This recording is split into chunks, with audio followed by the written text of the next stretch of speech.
every fucking time you react what your SP does or doesn't do, you're letting their behavior write your fucking assumption. And that's completely backwards from how manifestation literally works. But real quick, how to manifest contact, the Overthinker Self-Concept Reset Guide.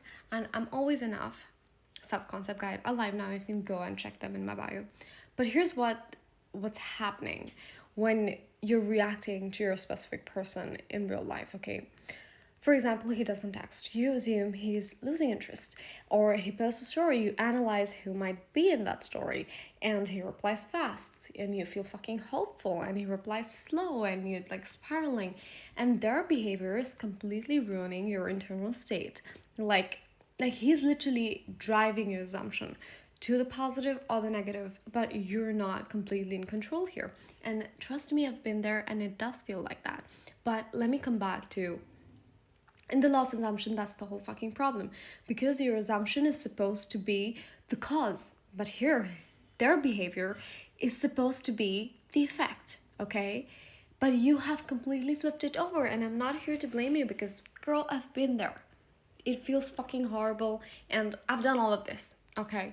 So here's the neuroscience of why this actually happens. Your brain has a threat monitoring system that is constantly scanning for environment, for any fearful signals, especially from people who matter to you emotionally. When your SP does something that could even mean rejection, even something as small as a reply, a late reply, your brain fires that as threat automatically. Before you've even consciously processed it, your body reacts first.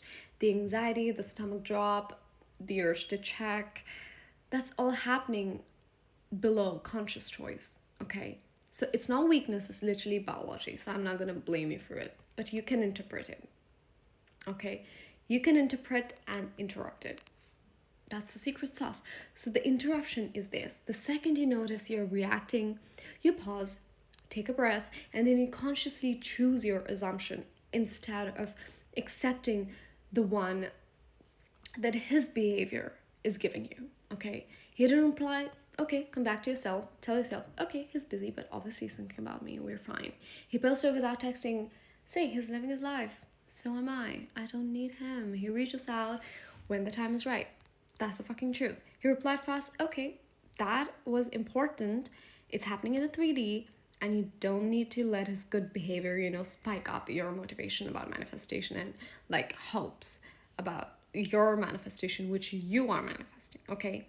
You stay steady and tell yourself, okay, he replied, this is just how it is. Of course, we're together. He's literally my boyfriend. Why wouldn't he reply? See, it's working in your favor. You feel fucking great. So you have to be steady in both directions when it goes good and when it goes bad. That's the whole secret sauce. And you have to be consistent in whatever dynamic it is. Anything changes. He has a third party. He doesn't have a third party. It doesn't matter. Just stay consistent. Just come back to your story persistently. That's the secret, literally. And learning to lead with assumption instead of reacting is honestly the whole game. But if you want personalized help on this, on your situation, my DMs are open, my coaching is open. Also, real important, I'm having my third live masterclass on August 15th on 7 p.m. CEST. But the details are there. I have a video made about it. You can go check it out. But if you really want to sign up, you can just DM me and we can all meet up in the same room, okay? And there's a live Q&A, so you can bring your question, your situation, and you would have me telling you how to deal with it. But see you in the next one. Bye.